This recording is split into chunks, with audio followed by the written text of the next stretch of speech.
다 함께 매일 드리는 기도를 드림으로 11월 3일 주일 새벽 기도회를 시작하겠습니다. 좋으신 하나님, 오늘도 저희에게 호흡을 주시고 주님께 나와 기도하게 하시니 감사합니다. 새 아침이 밝았음에도 아픔과 고통 가운데 머물러 있는 주님의 백성들을 긍휼히 여겨주시고 하나님의 은혜와 자비를 허락하여 주시옵소서. 온전한 하나님의 나라가 한반도와 열방 가운데 이루어지게 하시고 복음 통일을 이루어 주시며 영락교회를 붙들어 주옵소서. 교회와 가정에서 믿음의 대가 잘 이어지게 하시고 성령님의 인도하심에 따라 저희 교회의 신앙 지도 원칙인 경건한 복음주의 신앙의 육성, 성서적 생활 윤리의 훈련, 교회 연합 정신의 구현, 세상에서 하나님 공의의 실현에 힘쓰게 하옵소서. 모든 교역자들이 성령님으로 충만하게 하시고 모든 성도들이 하나님의 말씀을 따라 행하며 살아가게 하옵소서. 예수님의 이름으로 기도드립니다. 아멘. 다 함께 찬송가 370장을 찬양하시겠습니다.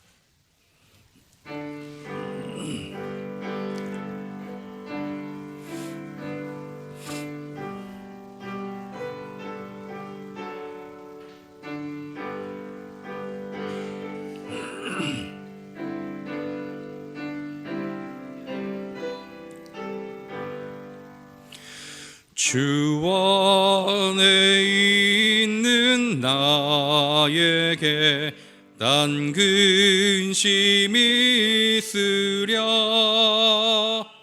십자가 밑에 나가 내 짐을 풀었네. 주님을 찬송하면서 할렐루야 할렐루야. 내 앞길 멀고 험해도 나 주님만 따라가리. 두려움이 변하여 내 기도 되었고 전날의 안숨 변하여 내 노래 되었네. 주님을 찬송하면서 할렐루야 할렐루야. 내 앞길 멀고 험해도 나 주님만 따라가리. 내 주는 자비하셔서 늘 함께 계시고 내 궁핍 밤을 아시고 늘 채워주시네. 주님을 찬송하면서 할렐루야 할렐루야. 내 앞길 멀고 험해도 나 주님만 따라가리. 내 주와 맺은 언약은 영불변하시니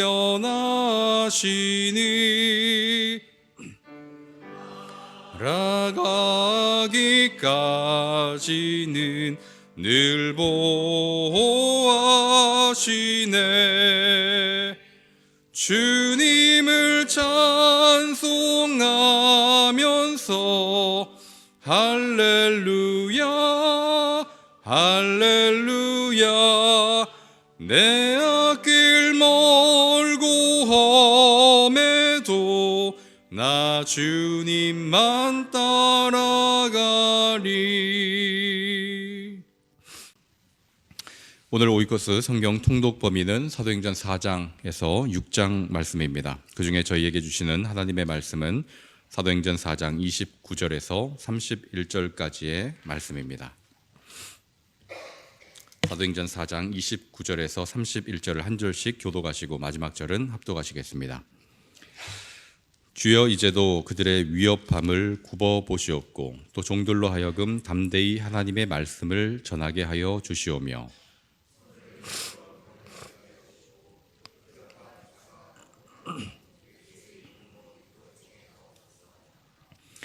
다 함께 읽습니다. 빌기를 다음에 모인 곳이 진동하더니 무리가 다 성령이 충만하여 담대히 하나님의 말씀을 전하니라. 아멘.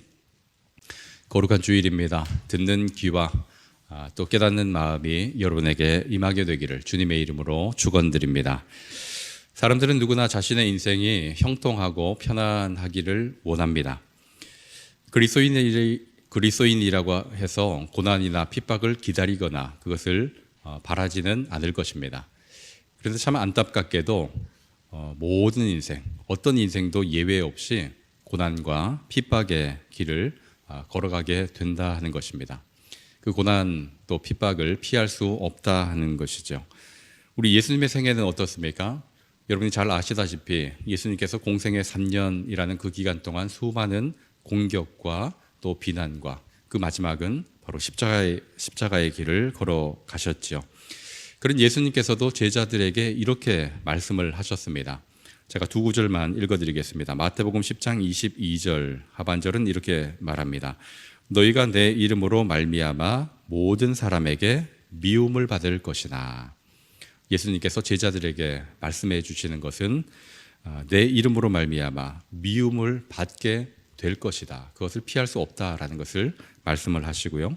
요한복음 16장 31절에서도 세상에서는 너희가 환난을 당하나 환난이 기다리고 있다라는 것 또한 말씀해 주십니다. 예수님을 믿고 살아가는 삶에 미움받음 그리고 환난이 있으니 그것을 두려워하거나 그것에 염려하지 말라라는 그런 의도로 이 말씀을 주신 것이죠.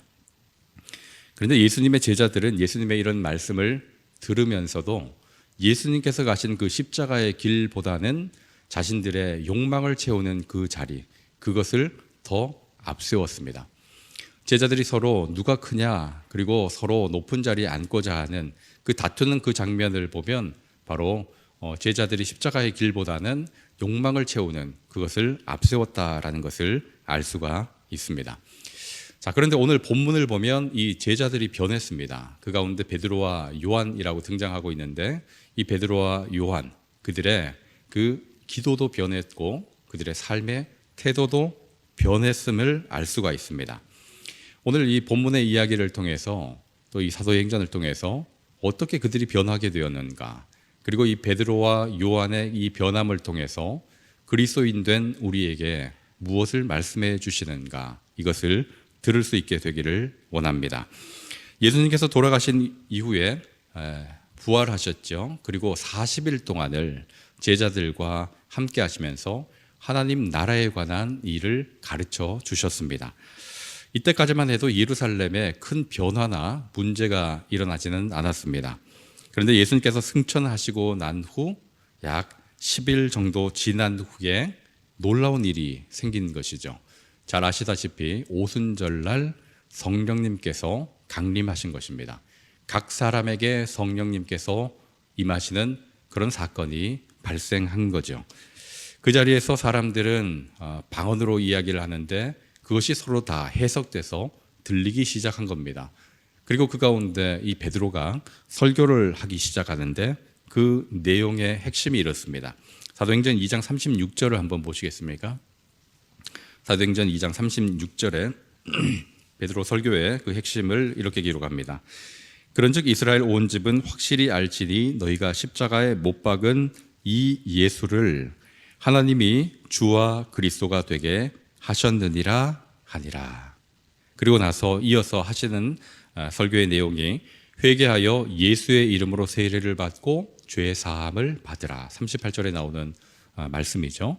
자, 이렇게 베드로가 성령 충만하여, 성령이 임하시고 성령 충만하여 말씀을 전하자 예수를 믿고 회개하고 세례받은 사람들의 수가 무려 3,000명이나 되었더라라고 말하고 있습니다. 아주 큰 일이고 대단한 일이기는 하지만 유대 종교 지도자들에게는 그리 대수롭지 않은 일로 여겨졌을 겁니다. 왜냐하면 3,000명이 예수를 믿게 되었다 하지만 그 사람들은 예루살렘에 거주하는 사람들이 아니라 각 지방에서 오순절을 지키기 위해서 왔던 사람들입니다. 그렇기 때문에 오순절이 끝나면 다시금 자기의 처소로 돌아갈 것이기 때문에 그리 큰 문제가 되지 않았을 것입니다. 그런데 이제 문제는 기도하러 성전으로 올라가던 베드로와 요한이 성전 미문에 앉아 있는 안진뱅이를 고친 그 사건, 그것을 통해서 문제가 생기기 시작했습니다. 안진뱅이가 일어나자 사람들의 관심이 다 어디로 쏠리기 시작합니까? 안진뱅이에게 이 시선이 맞춰지기 시작한 겁니다. 저 안진뱅이가 어떻게 일어나게 되었는가? 사람들이 거기에 관심을 갖고 주목하여 보기 시작하죠. 그런데 이 안진뱅이는 자신이 일어난 그 근거가 자신에게 있는 것이 아니라 바로 베드로와 요한을 통해서 자신이 일어났기 때문에 사람들에게 베드로와 요한을 가리키면서 저들이 나를 고쳐주었다라고 말하게 됩니다.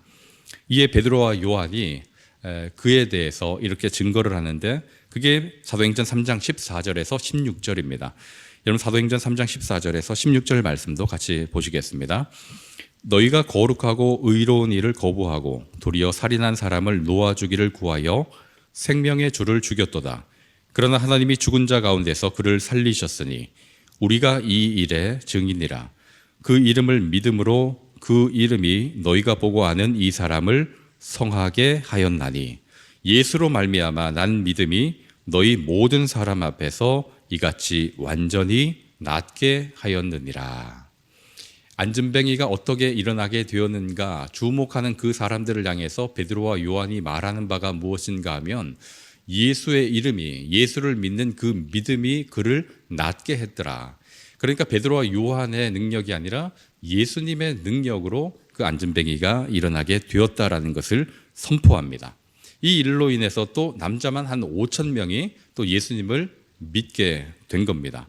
그러자 예수님을 전하는 것을 싫어했던 제사장들이나 이 사두개인들이 이 베드로와 요한을 가두어 두는 거죠. 그리고 나서 그 다음 날 산헤드린 공회를 열어서 처리하려 한 겁니다. 사실 공회원들은 또 이 제사장들, 사두개인들은 제자들을 그렇게 대수롭지 않게 여겼을 것입니다. 왜냐하면 스승인 예수님이 십자가에 달려 돌아가실 때 다 도망갔었고 또 그 이후에는 골방에서 숨어서 두려워 떨고 있던 존재들이었기 때문에 그들을 특별히 생각하지는 않았을 것입니다.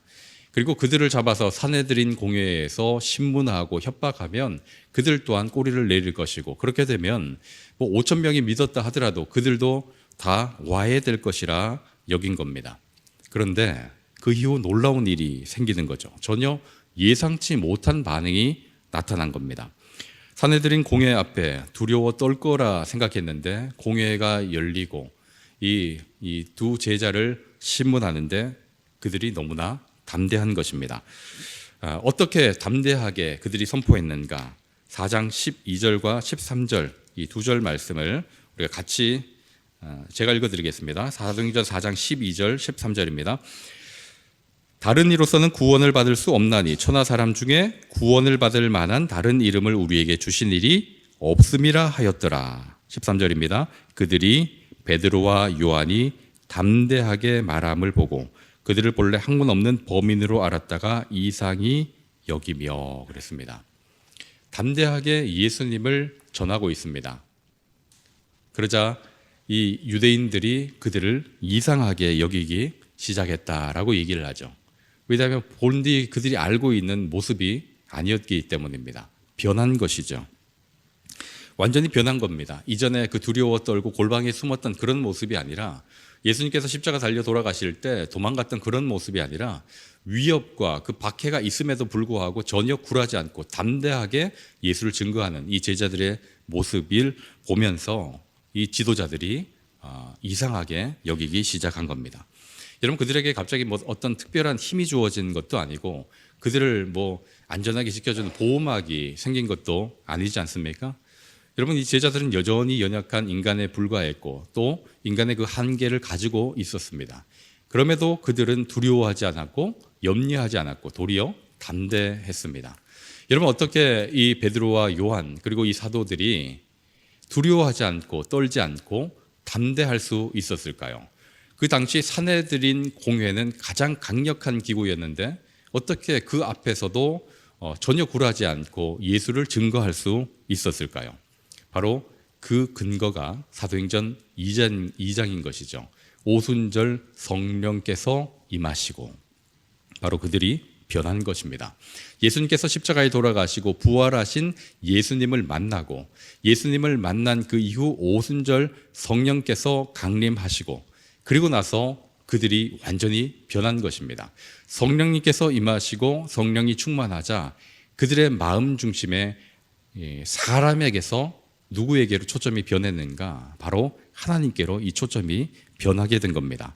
그러다 보니 사람의 위협과 협박보다는 무엇이 더 크게 들립니까? 하나님의 말씀이 더 크게 들리는 것이죠. 공회가 예수의 이름으로 말하지 말고 가르치지 말라라고 이야기함에도 불구하고 굴하지 않고 뭐라고 얘기하는가? 4장 19절 한번 보시겠습니까? 4장 19절 베드로와 요한이 대답하여 이르되 하나님 앞에서 너희의 말을 듣는 것이 하나님의 말씀을 듣는 것보다 옳은가 판단하라. 전혀 굴하지 않고 도리어 더 담대하게 너희의 말을 듣는 것보다 하나님의 말씀을 듣는 것이 더 옳다라고 선포하고 있는 것입니다. 여러분, 이처럼 성령님께서 임하시고 성령 충만하게 되면 어떠한 사람도 다 변하게 되는 줄로 믿으실 수 있기를 바랍니다. 우겨쌈을 당하여도 여러분 쌓이지 않고 답답한 일을 당하여도 낙심치 않게 되는 그런 능력이 생기게 될 것입니다. 여러분, 성령이 충만하자 또 변하는 것이 하나 있는데 그게 바로 오늘 본문입니다. 무엇이 변했는가? 삶의 태도가 먼저 변했고요. 그 다음에 변한 것이 기도의 내용이 변했습니다. 여러분, 4장 29절은 같이 한번 읽어보면 좋겠습니다. 4장 29절 같이 읽습니다. 주여 이제도 그들의 위협함을 굽어 보시옵고 또 종들로 하여금 담대히 하나님의 말씀을 전하게 하여 주시오며 아멘. 어떻게 변했습니까? 이들의 이 기도의 내용이 그들이 예수님과 함께 있으면서 서로 높은 자리에 앉고자 하고 자신들의 안위를 생각했던 그런 제자들 아닙니까? 그런데 그들의 이 기도의 내용이 어떻게 변했는가? 종들로 하여금 담대히 하나님의 말씀을 전하게 하여 주시오며 이렇게 변했습니다.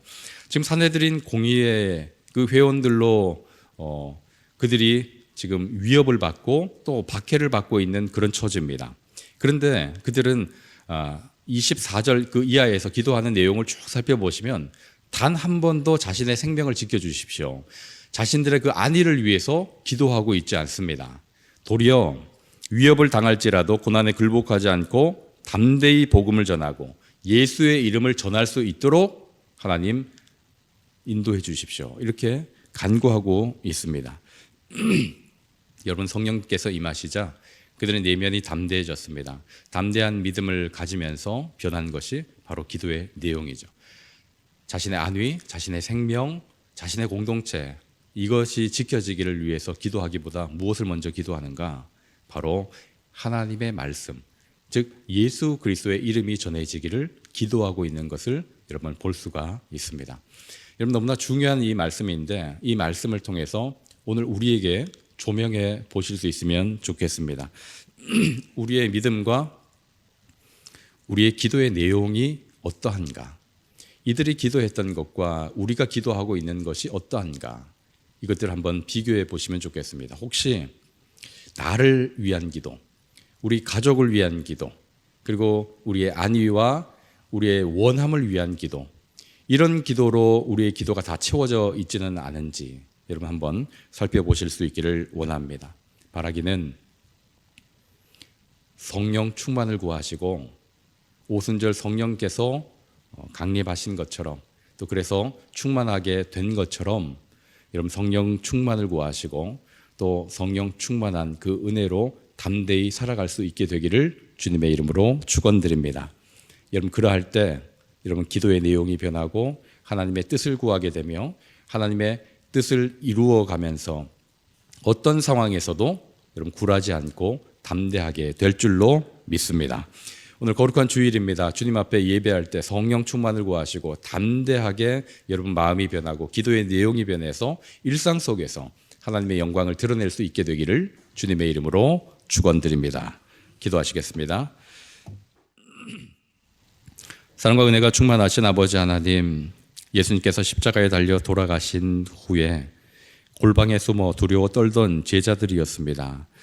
그런데 오순절 성령님께서 임하신 후 담대히 복음을 전한 모습을 오늘 본문을 통해서 보았습니다. 하나님, 저희도 이 제자들과 같이 되기를 원합니다. 거룩한 주일 주님 예배드리는 중에 성령 충만한 은혜를 저희에게 허락하여 주시고 그로 인해 담대히 복음을 전할 뿐만 아니라 하나님의 뜻을 구하고 그 뜻을 이루어가는 성도가 될 수 있게 하여 주시옵소서. 1부부터 5부까지 그리고 각 부서 예배가 온전히 하나님께서 받으시는 예배가 되게 하시고 오직 하나님께만 영광이 되게 하여 주시옵소서. 예배를 드리는 영락의 모든 성도들, 예배 드리기 위해서 먼 거리에서 옮기는 그 발걸음들 우리 하나님 굽어 살펴주시고 돌보아 주시옵소서. 예수 그리스도의 이름으로 기도하옵나이다. 아멘. 다 함께 합심기도 제목으로 기도하시겠습니다. 먼저 말씀을 통해 주신 그 기도 제목으로 기도합니다. 성령으로 충만하여 담대히 하나님의 뜻을 이루는 성도의 삶을 살게 하여 주시옵소서. 그리고 1부부터 5부 예배, 청년부 예배, 교회학교 예배, 자유인 예배, 국제 예배, 외국어 예배, 찬양 예배를 통해 성도들이 지금까지 인도하신 하나님의 은혜를 바라볼 수 있게 해 주옵소서. 찬양 예배 성찬식을 통해 성도들이 주님의 사랑을 맛보고 새 힘을 얻게 하여 주옵소서. 이러한 기도 제목으로 함께 기도하시겠습니다.